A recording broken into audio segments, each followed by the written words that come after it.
Assalamualaikum warahmatullahi wabarakatuh. Halo semua, selamat datang di video presentasi dari kelompok 4. Di sini kami dari kelompok 4 akan membawakan sebuah materi, yaitu materi tentang gender. Nah, di sini saya Muhammad Mugni Nur Fayyad akan menjadi moderator kalian selama jalannya pematerian kali ini. Sebelumnya, saya ingin berterima kasih kepada Ibu Triana Lestari SPSI MPD selaku dosen Psikologi Pendidikan dan Bimbingan dari kelas 1A Pendidikan Multimedia. Nah, saya di sini tidak sendiri tentunya.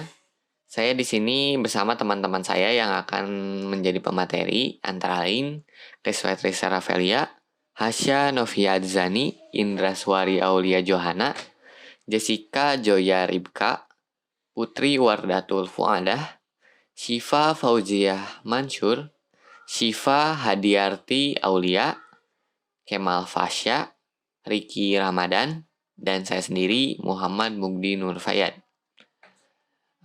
Baiklah, mungkin cukup segitu dari pembukaannya. Baik, kita langsung kepada pematerian. Pematerian pertama akan diberikan oleh Jessica Joya Ribka tentang apa itu gender. Dipersilahkan. Baiklah, saya Jessica Joya Ribka akan menjelaskan mengenai materi apa itu gender. Gender adalah konstruksi sosial dalam suatu negara yang dipengaruhi oleh kondisi sosial, politik, budaya, ekonomi, agama, maupun lingkungan etnis. Gender bukan jenis kelamin, namun gender dapat terjadi pada laki-laki maupun perempuan. Dari kondisi yang ada sekarang ini, gender menimbulkan berbagai penafsiran dan makna yang belum sesungguhnya memaknai gender itu sendiri. Bila diamati, masih terjadi kesalahpahaman mengenai pengertian gender dalam keterkaitan dengan upaya emansipasi kaum perempuan. Di antara sebab musababnya, terjadinya ketidakjelasan serta kesalahpahaman tersebut adalah berbeda perspektif dalam mendefinisikan gender, baik dalam masyarakat maupun di kalangan para peneliti gender itu sendiri. Gender sebagai salah satu isu dan ramai dibahas sekitar akhir tahun 1960 yang kemudian terus berkembang menjadi diskusi dalam setiap seminar maupun presentasi kertas kerja tentang perubahan sosial kemasyarakatan. Gender merupakan fenomena sosial yang bersifat relatif dan kontekstual. Keberadaannya sangat tergantung pada konstruksi sosial dari masyarakat. Istilah gender pertama kali diperkenalkan oleh Robert Helen, memisahkan fitur manusia berdasarkan pada definisi sosial budaya dan manusia yang bertaktif pada karakteristik fisik biologis. Hal yang sama juga dinyatakan oleh Anne Oakley tahun 1972, seorang sosiolog. Ia mendefinisikan gender sebagai konstruksi sosial atau karakter yang dipergunakan pada manusia untuk dibangun oleh kebudayaan manusia itu sendiri. Menurut pernyataan Oakley menyatakan bahwa gender adalah perbedaan pada manusia yang bukan biologis dan bukan kodrat ilahi. Gender adalah perbedaan perilaku antara kaum laki-laki dan perempuan yang dikonstruksikan secara sosial. Selain itu, gender bukan ketentuan ilahiyah, melainkan dibangun oleh manusia itu sendiri melalui proses sosial dan budaya dalam waktu yang lama. Dan selanjutnya, gender menurut konteks. Gender adalah perbedaan peran, kedudukan, tanggung jawab, dan pembagian kerja antara laki-laki dan perempuan yang ditetapkan oleh masyarakat berdasarkan sifat perempuan dan laki-laki yang dianggap pantas menurut norma, adat istiadat, kepercayaan, atau kebiasaan masyarakat. Ya, sebuah pembahasan yang baik sekali dari Mbak Jessica Joya. Terima kasih ya Mbak Jessica atas pemaparannya di materi pertama. Di materi kedua ada seperti apa sih gender di masyarakat luas, lalu persamaan dan perbedaannya apa sih dari kedua gender tersebut. Di sini ada 3 permateri dan langsung aja lah ya daripada saya sebutin satu-satu, nanti ada kok mereka perkenalan. Jadi Langsung aja materi selanjutnya. Dipersilakan. Ya, baiklah, selanjutnya saya Chris Patricia Ravelia akan menjelaskan tentang seperti apa sih gender di mata masyarakat luas. Masyarakat Indonesia seringkali memahami gender dan seksualitas secara biner tanpa mempertimbangkan jenis kelamin dan seksualitas lainnya. Secara biner tuh apa sih? Secara biner tuh pria dan wanita, maskulin dan feminim, itu secara biner. Nah, kita harus memahami bahwa keberagaman gender dan seksualitas melekat pada masyarakat Indonesia. Secara budaya, orang Indonesia telah mengakui keragaman seksual dan gender sebagai bagian dari kehidupan sehari-hari mereka. Budaya Indonesia telah lama terbiasa dengan keragaman gender sebelum datangnya kolonialisme dan modernisasi yang memberikan pengaruh kuat pada masyarakat. Coba kita lihat masyarakat Bugis di Sulawesi Selatan memiliki keragaman gender. Sejak era sebelum Islam masuk ke Indonesia, masyarakat Bugis memiliki 5 jenis gender. Mereka membagi masyarakat berdasarkan gendernya.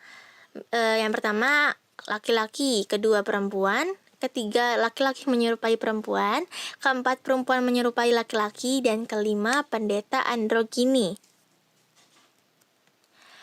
Kemiripan mengenai keberagaman gender juga terjadi di provinsi yang sama, yaitu Provinsi Sulawesi Selatan pada masyarakat Toraja. Mereka mengakui adanya gender ketiga yang disebut Toburake, Tambolang. Kolonialisme mendefinisikan ulang konsep gender dan seksualitas menurut agama dan nilai-nilai modern.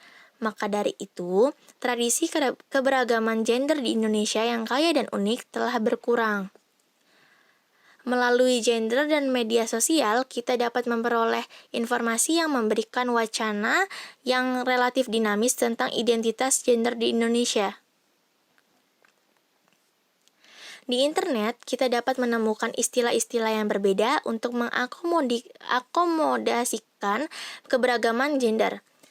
Orang-orang memperkenalkan istilah seperti lesbi dan tomboy.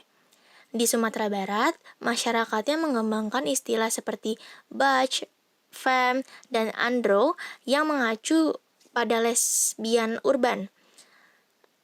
Ada juga istilah-istilah seperti hunter dan lines dari Sulawesi Selatan. Hunter itu lesbian maskulin dan lines itu lesbian feminim. Nah, ada lagi nih istilah lain termasuk seperti kayak waria, priawan, transmen, dan transpuan.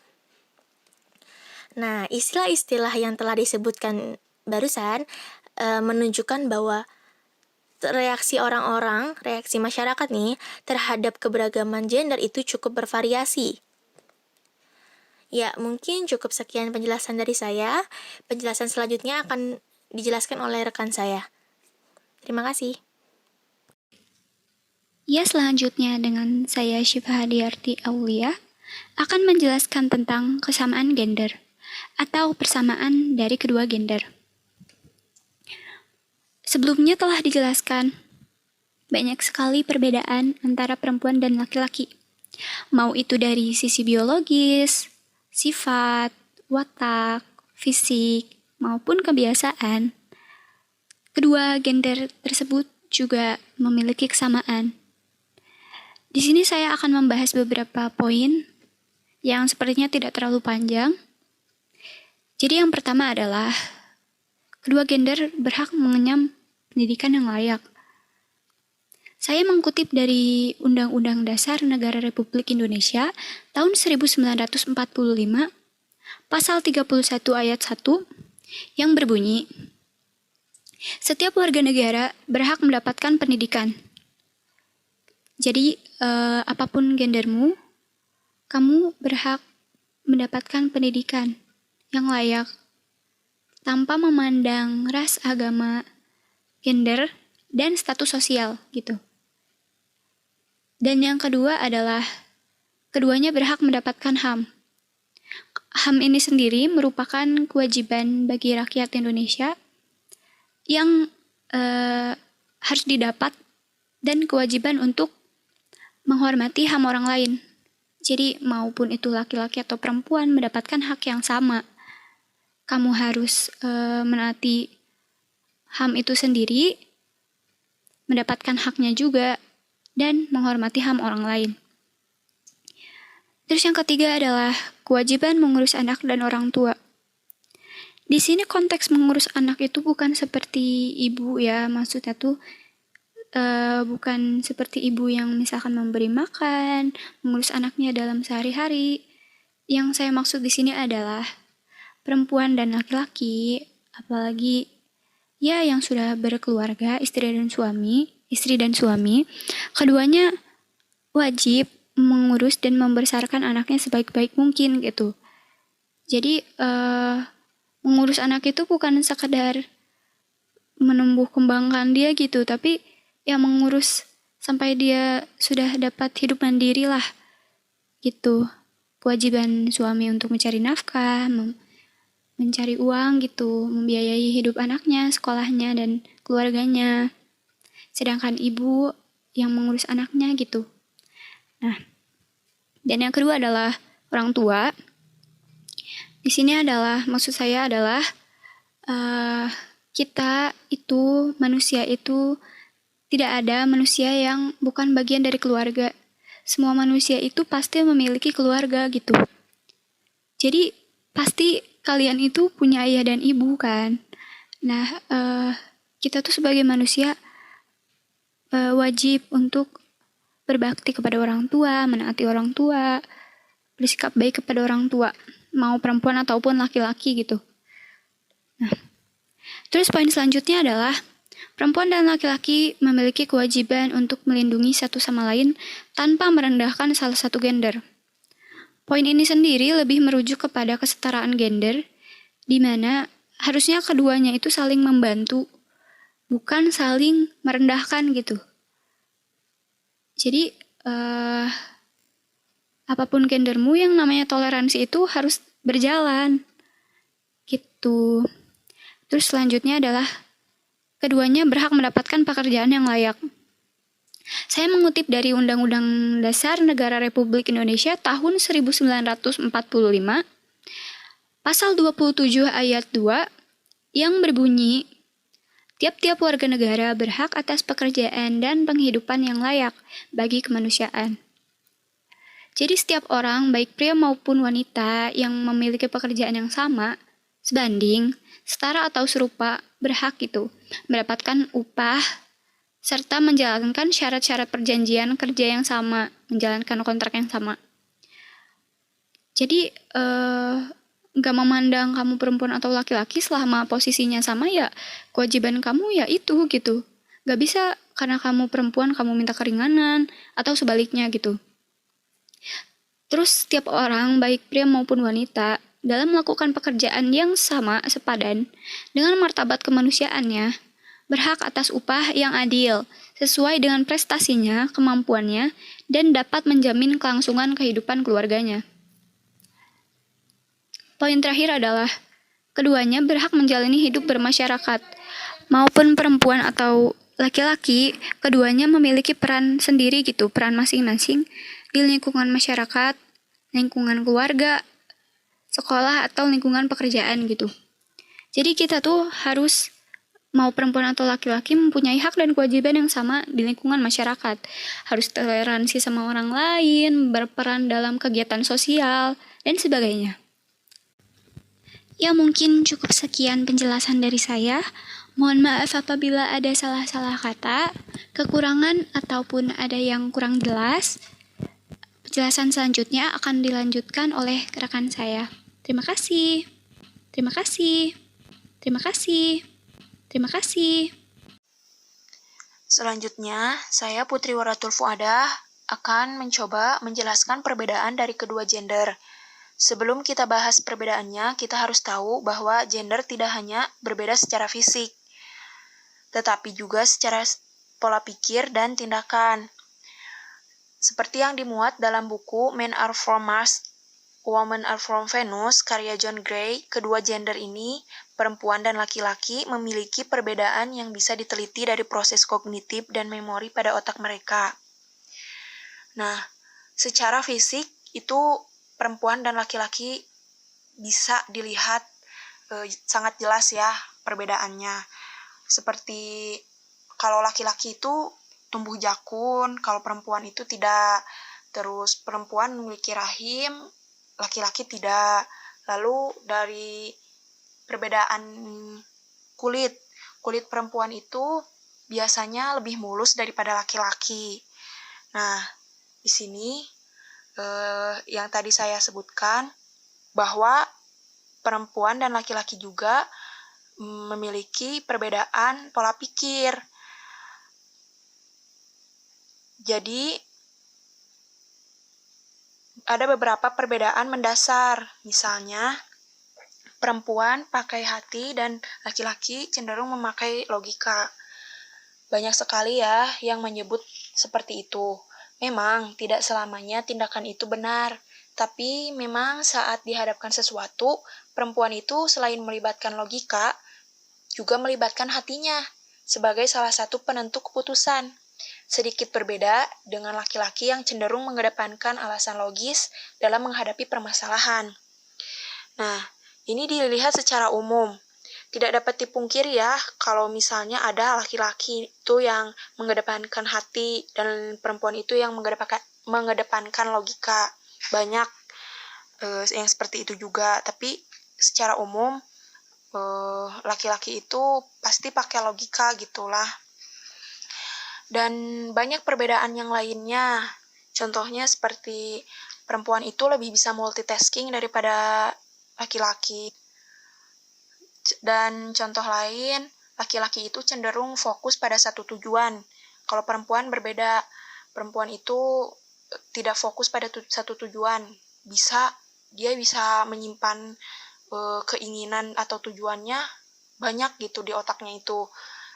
Misalnya aja ketika berbelanja, laki-laki itu biasanya kalau ke mall mau mencari sepatu misalnya, nah langsung aja mencari sepatu gitu ke tokonya. Kalau nggak ada langsung pulang.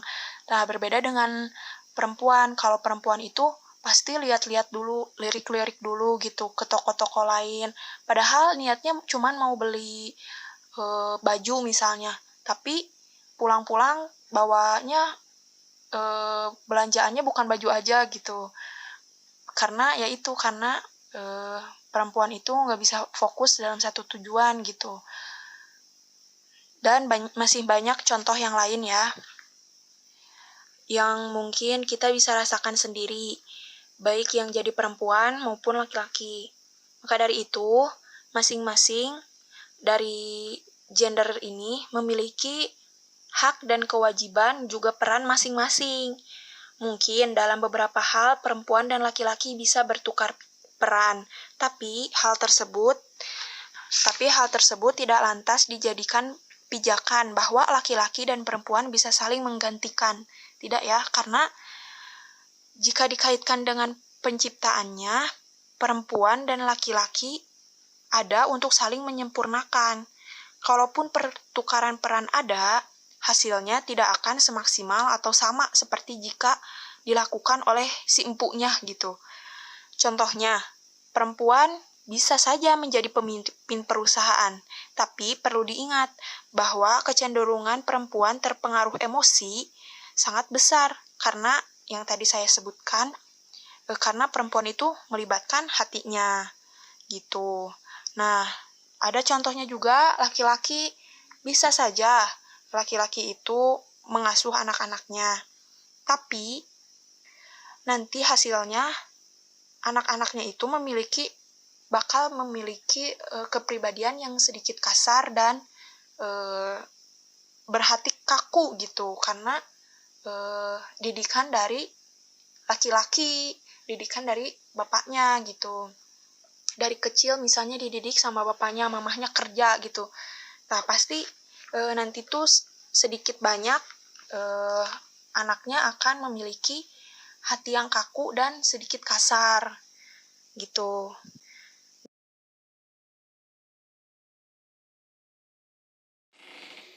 Terima kasih kepada 3 teman saya yang tadi telah menjelaskan pematerian tersebut, luar biasa sekali. Terima kasih itu Mbak Velia, Mbak Putri, Mbak Siva ya. Luar biasa sekali materi-materinya. Semoga kalian juga masih fokus untuk menyatet resume-resume ya. Panjang loh videonya. Oke, selanjutnya ada materi ketiga, yaitu tentang gender dan kontroversi. Kontroversi mainnya teh ya. Ya tapi udah memang gitu ya. Di materinya akan dijelaskan oleh Kang Kemal Fasya. Nah, mohon disimak ya. Di sini juga rame kok. Thank you. Dipersilahkan. Oke, selanjutnya saya Kemal Fasya dengan NIM 2005193 akan menjelaskan tentang kontroversi dalam kesan gender. Jadi, baik di tingkat eksekutif maupun legislatif, isu ini tuh sebenarnya nggak ada habis-habisnya. Bahkan di yudikatif. Nah, bagaimanakah cara meningkatkan kesadaran itu sendiri? Yaitu, ya harus dibarengi dengan adanya keterwakilan perempuan dalam lembaga, maupun di dalam lembaga negara sendiri. Sampai saat ini, perempuan masih saja mengalami ketimpangan di bidang pendidikan, sosial, politik, dan ekonomi. Lah, mengapa demikian? Karena pengetahuan masyarakat Indonesia tentang gender itu masih sangat lambat. Lalu, bagaimanakah konsep gender dalam kehidupan masyarakat Indonesia?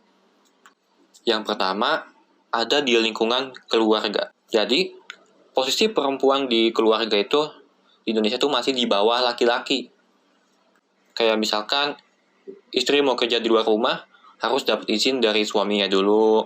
Tapi walaupun istri udah bekerja di luar, nah penghasilan mereka tuh rata-rata harus di bawah suaminya itu sendiri.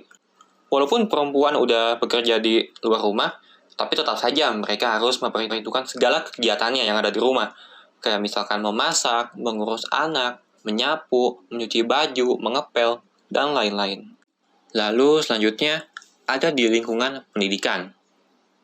Menurut Kompas, pada tanggal 29 Juli tahun 2010, perempuan tuh masih menjadi pilihan terakhir untuk mendapatkan akses di bidang pendidikan. Maka dari itu, tingkat buta huruf tertinggi di Indonesia juga masih didominasi oleh kaum perempuan. Selanjutnya ada di lingkungan pekerjaan. Jadi, perempuan yang memiliki akses pendidikan yang tinggi, pada umumnya itu bisa untuk mendapatkan pekerjaan yang layak. Akan tetapi, pemilihan pekerjaan tersebut masih berbasis gender. Entah perempuan dianggap kaum yang lemah, kaum yang pasif, atau kaum yang dependen. Pekerjaan seputar bidang pelayanan jasa, kayak administrasi, perawat, atau pelayan toko, dan pekerjaan dengan sedikit keterampilan, kayak pegawai administrasi, hanya sedikit saja yang menduduki jabatan manajer atau pengambil keputusan. Selanjutnya, saya akan membahas tentang gender dan kesehatan di Indonesia. Jadi, menurut Retno Suhapti pada tahun 1995, GBHN atau bisa dibilang garis-garis besar haluan negara itu membuat permasalahan gender semakin pelik. Mereka itu menyebutkan bahwa perempuan Indonesia fungsinya cuma sebagai istri pengatur rumah tangga, sebagai tenaga kerja di segala bidang, dan sebagai pendidik bagi anak-anaknya.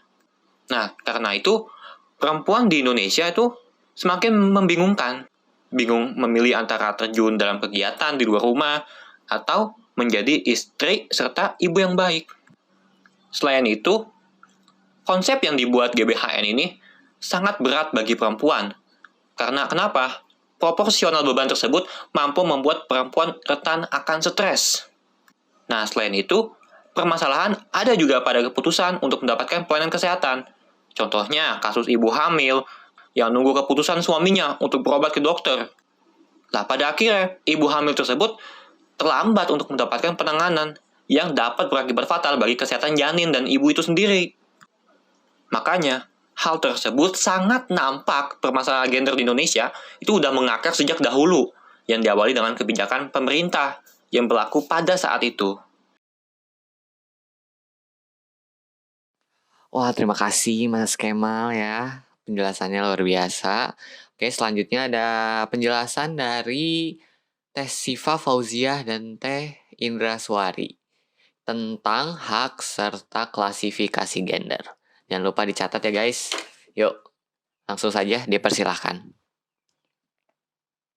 Selanjutnya, saya, Siva Fauzia, akan menjelaskan mengenai wewenang dan klasifikasi masing-masing gender.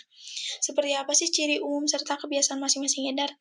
Dalam buku Kepribadian Teori Klasik dan Riset Modern tahun 2006, karya Howard Friedman, biologis dan psikologis itu saling mempengaruhi dalam membentuk manusia sebagai pribadi. Hal ini menegaskan bahwa laki-laki dan perempuan memiliki kebiasaan yang berbeda. Penyebabnya karena setiap orang memiliki kesiapan dan kemampuan yang berbeda. Ciri serta kebiasaan masing-masing gender. Yang pertama ada kemampuan spasial dan verbal. Pada umumnya, laki-laki itu sejak kecil hingga dewasa memperhatikan kemampuan spasial yang lebih baik, seperti mahir dalam mengerjakan tugas dan tes, mengetahui lebih banyak mengenai geografi dan politik, serta kemampuan matematik yang lebih baik. Nah, sedangkan perempuan sejak kecil hingga dewasa itu menunjukkan kemampuan verbal yang lebih maju. Anak perempuan cenderung memiliki kata yang lebih banyak dan lebih baik.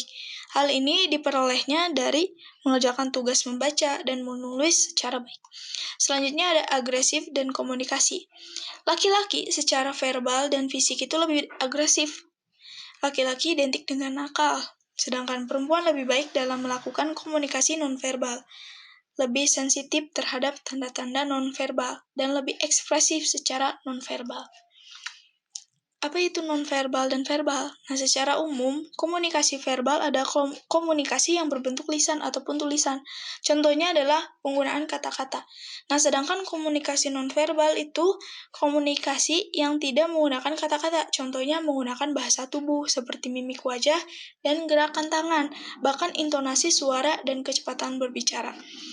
Nah, selanjutnya ada kepribadian dan perilaku. Laki-laki cenderung berani mengambil tanggung jawab dalam kelompok kecil.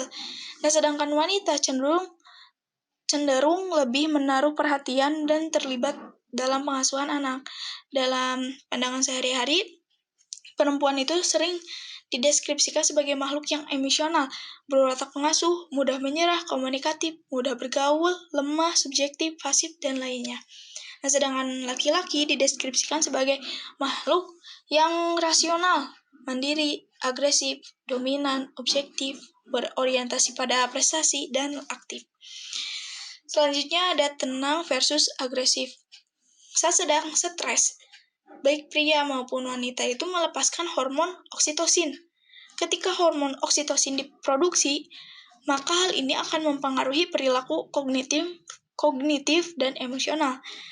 Tetapi estrogen wanita bergabung dengan oksitosin itu menciptakan efek menenangkan. Nah, sementara testosteron membuat pria lebih agresif. Selanjutnya ada fisik versus verbal. Laki-laki cenderung mengekspresikan kemarahannya secara fisik, sementara wanita mengungkapkannya dengan verbal. Ini karena jalur marah seorang lelaki lebih terkait langsung dengan area otak untuk tindakan fisik, dan seorang wanita lebih terkait erat dengan area fungsi verbal, yang bisa mengekspresikan kemarahannya secara lisan atau tulisan. Gitu. Nah, selanjutnya ada perempuan mengandalkan intuisi. Intuisi perempuan itu adalah alat yang hebat yang dimiliki oleh perempuan. Nah, menurut penelitian ilmiah, intuisi ini sebenarnya dibentuk karena perempuan lebih peka pada keadaan sekitar, sehingga memupuknya di alam bawah sadar. Nah, sedangkan pria cenderung lebih cuek, sehingga sinyal-sinyal dari luar biasanya tak diacuhkan olehnya. Sekian dari saya, dan selanjutnya akan dijelaskan oleh rekan saya. Terima kasih. Bismillahirrahmanirrahim. Baik, saya Indraswari Aulia Jahana. Di sini saya akan menjelaskan bagaimana cara membedakan gender.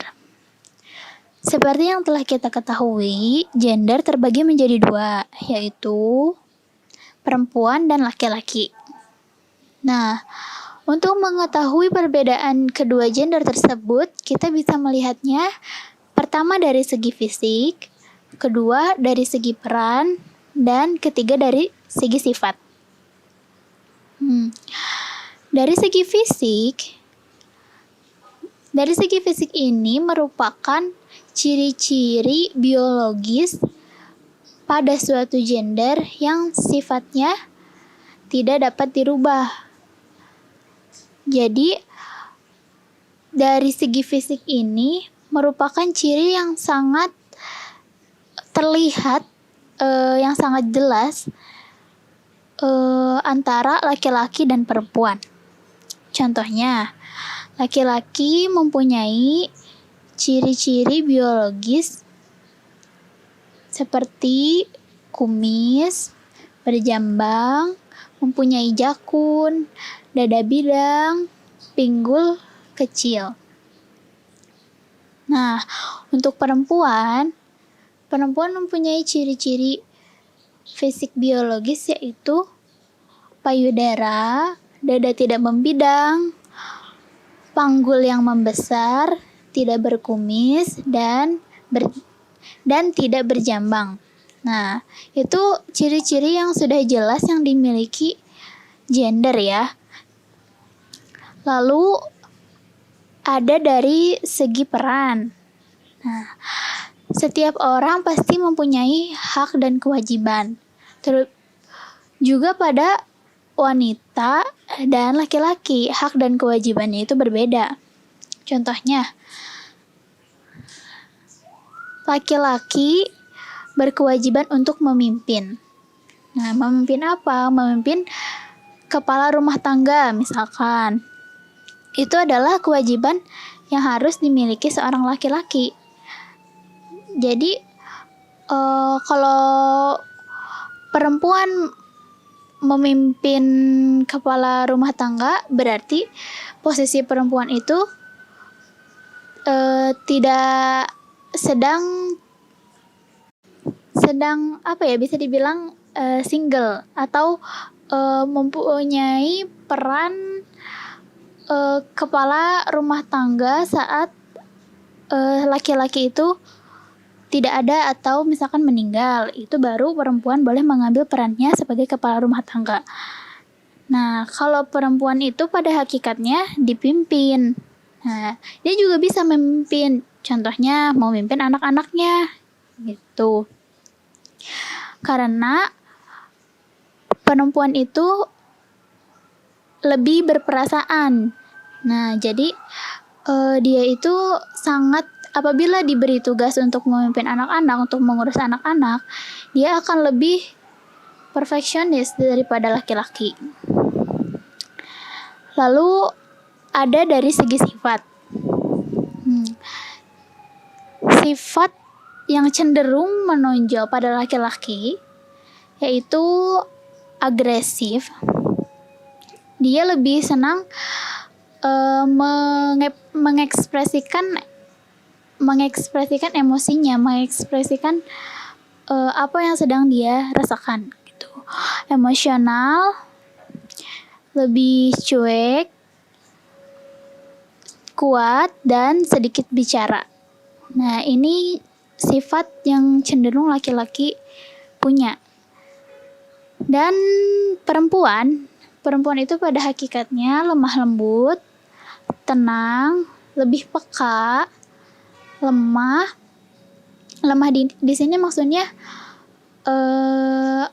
harus ada pegangan, harus dibantu, maksudnya bukan lemah tidak berdaya ya. Jadi kan makanya perempuan itu sebagai harus dipimpin dalam rumah tangga, perempuan itu lemah gitu. Kalau misalkan dia diberi tugas untuk memimpin rumah tangga, ia akan merasa keberatan gitu, susah ya, sulit. Nah, lalu hakikat perempuan itu banyak bicara.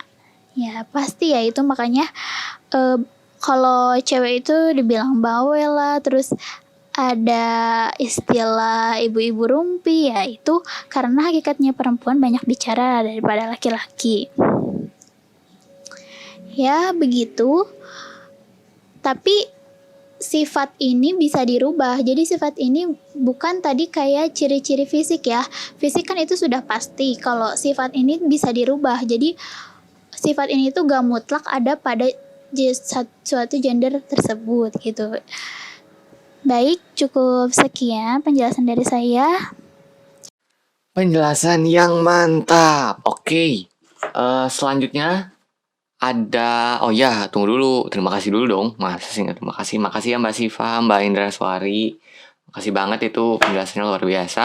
Selanjutnya ada penjelasan terakhir, kelima, terakhir banget, oleh Kang Riki Ramadan dan Teh Hasya Sofia. Mohon disimak baik-baik dan kita langsung aja. Dipersilakan. Selanjutnya, saya Riki Ramadan akan menjelaskan tentang isu kesetaraan gender. Sebenarnya, perbedaan gender tidak menjadi masalah selama kedua belah pihak dapat mengerti akan kedudukan satu sama lain, tidak merendahkan atau mengagungkan sebelah pihak. Namun nyatanya, faktanya, perbedaan gender banyak menjadi masalah karena adanya ketidakadilan. Contohnya adalah pengambilan keputusan dan kepemimpinan. Banyak anggapan ada profesi yang tidak cocok terhadap satu gender. Padahal, hal itu tidak berpengaruh terhadap profesionalitas atau hasil kerjanya. Hal seperti itu nampaknya disadari kurangnya wawasan mengenai tanggung jawab dan kodrat setiap gender. Menurut Rianingsi Johani, bahwa yang dimaksud dengan gender adalah pembagian peran, kedudukan dalam tugas antara laki-laki dan perempuan yang ditetapkan oleh masyarakat berdasarkan sifat perempuan dan laki-laki yang dianggap pantas menurut norma-norma, adat istiadat, kepercayaan, atau kebiasaan masyarakat. Berdasarkan definisi tadi, maka yang dikategorikan dengan gender misalnya perempuan melakukan pekerjaan rumah tangga, sedangkan laki-laki dianggap tidak pantas. Tugas laki-laki mengelola kebun, tugas perempuan hanya membantunya. Menjadi pemimpin masyarakat lebih pantas oleh laki-laki. Kegiatan PKK dan program kesehatan keluarga lebih pantas oleh perempuan. Gender memiliki perbedaan bentuk antara satu masyarakat dengan masyarakat lainnya, karena norma-norma, adat istiadat, kepercayaan, dan kebiasaan masyarakat yang berbeda-beda. Misalnya, pekerjaan rumah di hampir semua masyarakat manapun dilakukan oleh perempuan. Sedangkan, di masyarakat perkotaan, mulai dianggap lumrah laki-laki dan perempuan membagi tugas rumah tangga. Karena perempuan juga bekerja mencari nafkah. Selanjutnya, menjadi tukang batu dianggap tidak pantas dilakukan oleh perempuan. Tetapi di balik, perempuan biasa menjadi tukang batu. Di kebanyakan masyarakat petani, pekerjaan kebun adalah tugas laki-laki. Sedangkan, di sejumlah masyarakat Irian, kerja kebun merupakan tugas utama perempuan. Karena berburu adalah tugas laki-laki. Gender berubah dari waktu ke waktu karena adanya perkembangan yang mempengaruhi nilai-nilai dan norma-norma masyarakat tersebut. Misalnya, di Jawa Barat, sudah ada perempuan yang menjadi kepala desa karena meningkatnya pendidikan. Di Sumba, laki-laki mulai membantu tugas perempuan di rumah tangga. Di Indonesia, sekarang sudah banyak perempuan menjadi dokter, insinyur, dan pengusaha.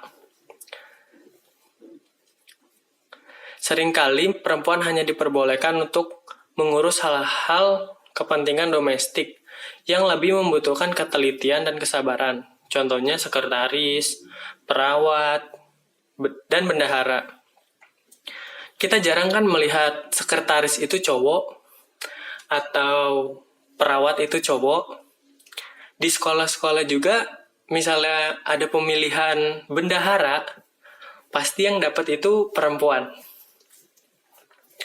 Sedangkan laki-laki dianggap hanya boleh mengurus kepentingan yang menggunakan tenaga lebih daripada pekerjaan perempuan. Contohnya teknik mesin, nyetir truk, dan sebagainya. Dengan adanya permasalahan-permasalahan tersebut, di kehidupan kita dalam bermasyarakat membutuhkan paham yang disebut kesetaraan gender. Yang dimaksud dengan kesetaraan gender adalah kesetaraan bagi laki-laki dan perempuan dalam memperoleh hak dan kewajiban, serta kesetaraan di mata hukum, berkegiatan politik, kegiatan organisasi, pekerjaan, hak mendapat pendidikan, hak dan kewajiban melakukan bela negara, berpartisipasi dalam pertahanan negara, dan masih banyak lagi. Tidak adanya perlakuan diskriminasi berdasarkan identitas gender mereka. Kesetaraan gender juga memiliki tujuan, yaitu agar tiap orang mendapat perlakuan yang sama dan bertindak seadil-adilnya, memberikan kesempatan bagi perempuan untuk dapat berpartisipasi lebih dalam kegiatan masyarakat, kesempatan dalam mendapatkan jabatan penting dalam suatu pekerjaan, melindungi perempuan dari kekerasan fisik, dan yang paling penting adalah kemajuan bagi seluruh manusia, apapun gendernya. Mungkin itu saja penjelasan dari saya tentang isu kesetaraan gender. Kurang lebihnya mohon maaf. Wabillahi taufiq wal hidayah. Wassalamualaikum warahmatullahi wabarakatuh. Ya, selanjutnya saya Hasyunafia Azani akan menjelaskan tentang kondisi yang menyudutkan salah satu gender atau bias. Jadi, yang pertama itu ada marginalisasi ekonomi. Marginalisasi ekonomi itu adalah peminggiran ekonomi masyarakat, juga menyebabkan peminggiran ekonomi terhadap perempuan. Misalnya di Jawa, program swasembada pangan mendorong penggantian sistem pertanian tradisional menjadi modern, penggantian ani-ani menjadi traktor, menyebabkan banyak perempuan desa tidak mendapatkan pekerjaan di sawah. Dan juga ada lagi, upah perempuan itu lebih kecil dari laki-laki. Izin usaha perempuan itu harus diketahui ayah atau suami, seperti itu. Permohonan kredit harus izin suami. Pembatasan kesempatan dalam pekerjaan terhadap perempuan. Jadi kesempatan kerja pada perempuan itu emang kurang, dan yang lebih dipercaya bekerja itu adalah laki-laki, seperti itu. Terus ada lagi kemajuan teknologi industri meminggirkan peran serta perempuan. Kenapa? Karena kemajuan teknologi industri itu lebih banyak dipelajari oleh laki-laki, seperti mesin-mesin industri. Karena emang dari basicnya gitu ya, laki-laki itu emang sering pelajari tentang mesin seperti mesin motor, mobil, seperti itu. Jadi mereka itu lebih bisa untuk menangkap atau lebih bisa merancang atau membuat dan mengaplikasikan mesin-mesin industri tersebut daripada perempuan, dan tenaganya juga lebih besar laki-laki, seperti itu. Dan yang kedua itu ada subordinasi atau penomorduaan. Nah, subordinasi atau penomorduaan. Nah, subordinasi adalah perendahan status dan kemampuan terhadap laki-laki dan perempuan karena konsep gender tertentu. Misalnya, anggapan bahwa perempuan emosional dan irasional menyebabkan perempuan ditolak menjadi pemimpin karena kurang terampil. Perempuan tidak perlu sekolah tinggi karena toh akhirnya ke dapur juga. Dampaknya juga, jadi kalau suami ingin sekolah itu ya sendiri aja gitu ya, sesuai dengan keinginannya. Tetapi kalau perempuan ingin sekolah lagi, jika sudah menikah gitu, harus seizin suami, seperti itu. Dan ada tambahan lagi, yaitu hak kawin perempuan dinomorduakan. Dan ada lagi bagian waris perempuan lebih kecil.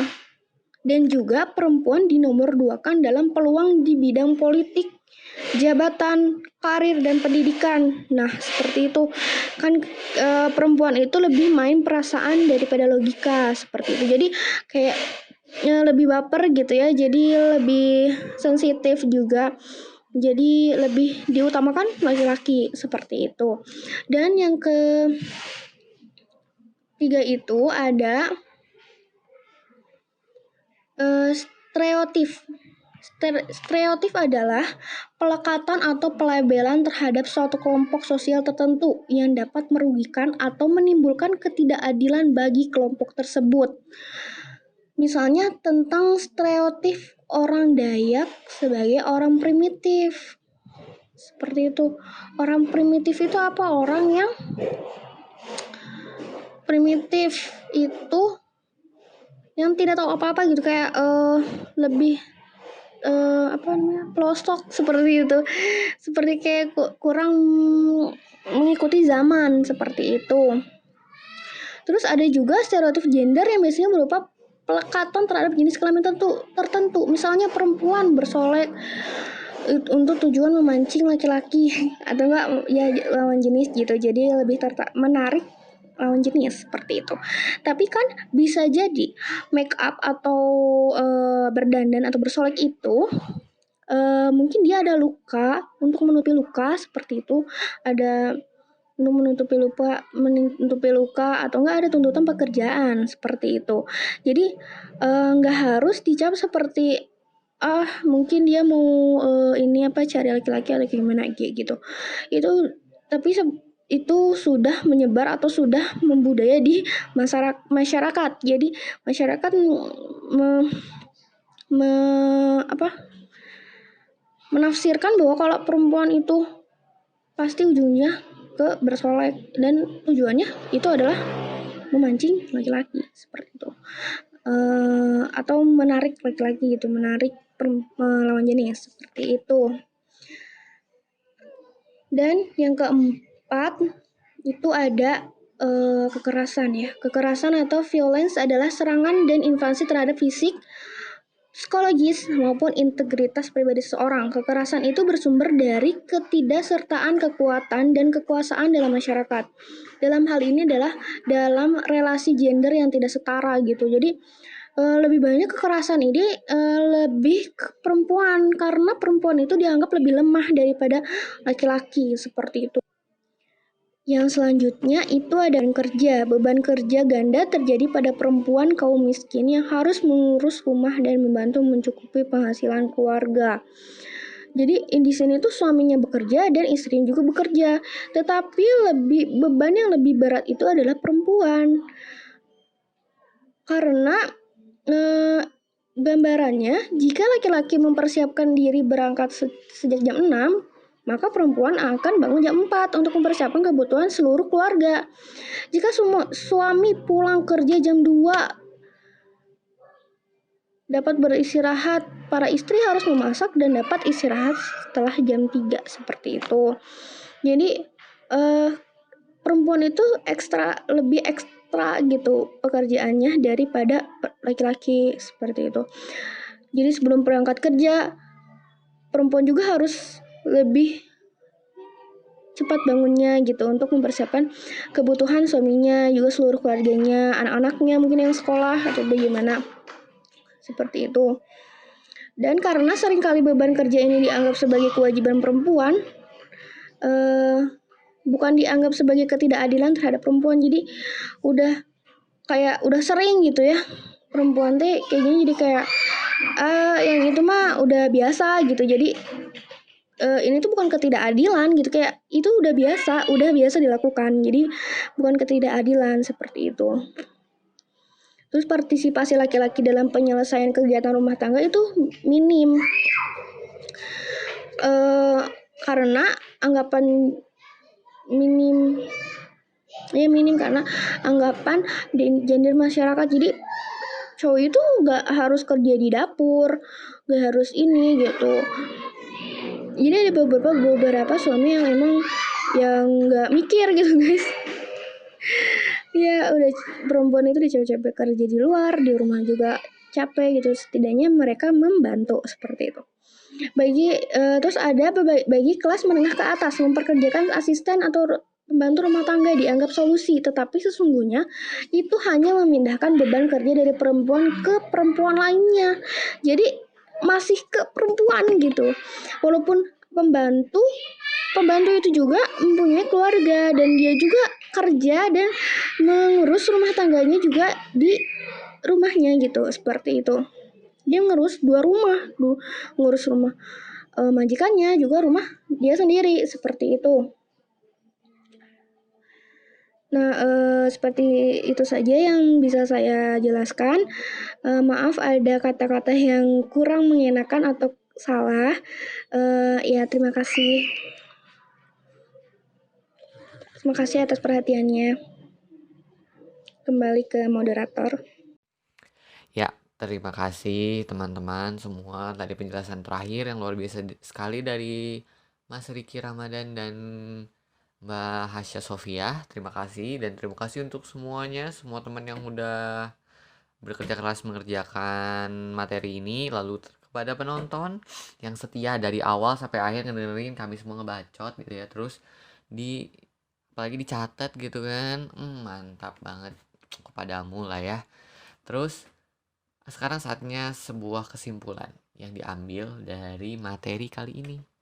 Kesimpulannya yang saya dapat nih ya, bahwa gender itu sebuah konstruksi sosial yang dapat dipengaruhi oleh ekonomi, oleh politik, oleh daerah, oleh ras, gitu kan. Jadi sebuah konstruksi sosial yang sebenarnya definisinya itu belum pasti, karena ini sesuai dengan pandangan serta kebiasaan manusia yang mereka lihat gitu ya, sehingga menimbulkan sebuah kontroversi, sebuah isu miring, sebuah klasifikasi masing-masing yang diberikan oleh kita sendiri, yaitu manusia sebagai orang yang memandang gender itu seperti apa. Dan gender itu dapat terjadi pada laki-laki dan perempuan. Gender itu bukan sebuah jenis kelamin, itu penekanannya. Jadi kalau kita nih biasanya sering berpikir gitu ya, kayak gender mah paling laki-laki perempuan sesuai jenis kelaminnya. Sebenarnya nggak seperti itu. Contoh nih ya, di Italia, jauh banget, dekat-dekat di Thailand itu ada 18 gender. 18, padahal sebenarnya jenis kelaminnya kan sebenarnya ada 2, laki-laki dan perempuan, cuman orientasi seksualnya yang berbeda gitu kan ya. Jadi berhubungan dengan orientasi seksualnya, namun tidak pasti di setiap daerah yang ada di muka bumi. Jadi mereka setiap daerah memandang dengan berbeda. Itulah yang kita sebut dengan gender. Baik, itu yang dapat saya tangkap dari semua penjelasan dari teman-teman saya. Itu secara harfiah aja ya. Cuman untuk lebih detail kan tentunya harusnya kalian sudah mencatat lebih seksama. Kalau belum, rewind aja kok video YouTube ini. Ada fiturnya, bisa rewind, bisa tonton ulang. Cuman paling gimana kalian aja malesnya ya kan. Sama gue juga sebenarnya kadang males. Nah, begitu teman-teman. Inilah materi dari kelompok 4. Bagaimana? Kalau ada yang mungkin, saya masih nggak ngerti Kang yang ini. Saya masih bingung Kang yang bagian ini. Tanya aja. Kalau ini ada di live, misalkan ditampilin secara live, langsung tanya ke kami, ke saya gitu ya, contohnya sebagai moderator pasti dibantu. Ataupun mungkin mau tulis di komen, nggak juga sih, tapi boleh lah. Ataupun di WA juga mungkin bisa. Oke. Terima kasih teman-teman yang sudah menonton sampai akhir. Inilah presentasi dari kelompok 4. Assalamualaikum warahmatullahi wabarakatuh.